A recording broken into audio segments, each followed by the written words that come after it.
And the LA Times is facing backlash against an op-ed about the LSU women's basketball team ahead of its game against UCLA this weekend.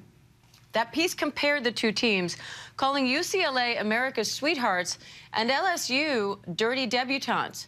Now LSU's coach is calling the article racist, sexist, and hurtful. The Times has edited the piece to remove language it says was inappropriate and offensive. The paper also apologized to LSU, criticizing its own writers and editors for signing off on the original article. ABC contributor Mike Muse joins me now for more on that. Mike, the LA Times said the original version of this piece didn't meet its editorial standards, but somehow this was still published. What do you make of that?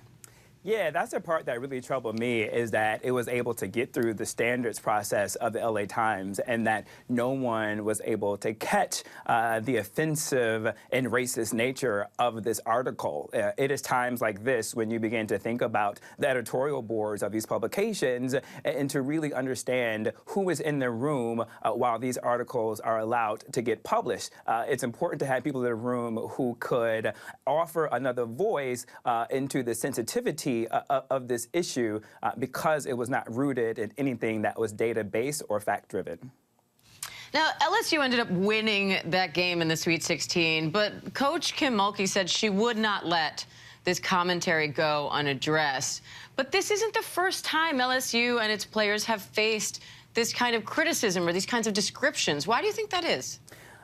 I have to tell you, as a black journalist being in this space, this has been one of the most difficult subjects to cover. I remember covering this subject last year when on LSU's Pursuit and being in conversation on television, on the radio, with other white journalists and having to really put into context the rivalry that was existing between Caitlin Clark and Angel Reese was uncomfortable. And the thing that frustrates me is that a year later, we're still having these type of conversations.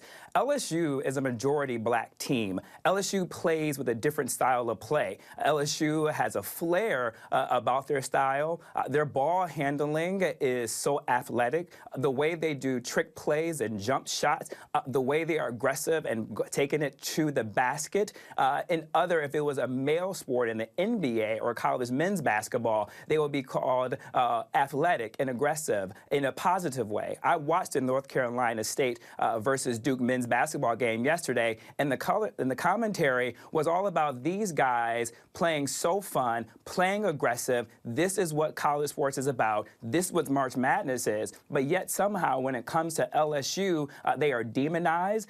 They are portrayed as not being team players when the only thing they're doing is really being just as passionate as any other male sports player. There's something about the respectability politics that comes with this black LSU team and also, too, women in general. I also, too, take offense at the term dirty debutantes. Aside from the word dirty, which we know is a negative trope, on the word debutante, these women are athletes.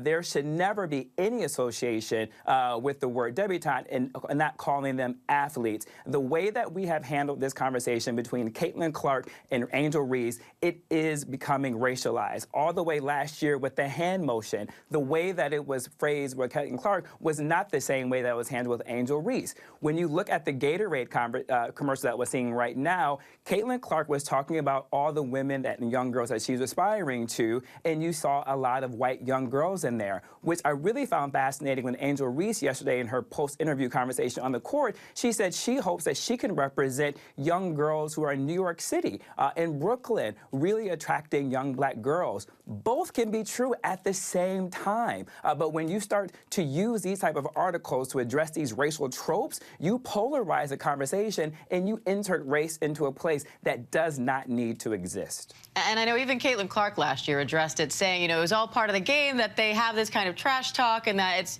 it is part of their version of sportsmanship, Mike. So I know it's a conversation that was big last year and apparently it has not gone away, something I expect we'll be talking about for a bit. We appreciate you coming on, Mike. As always, thank you. Thank you. Hi, everyone. George Stephanopoulos here. Thanks for checking out the ABC News YouTube channel. If you'd like to get more videos, show highlights, and watch live event coverage, click on the right over here to subscribe to our channel. And don't forget to download the ABC News app for breaking news alerts. Thanks for watching.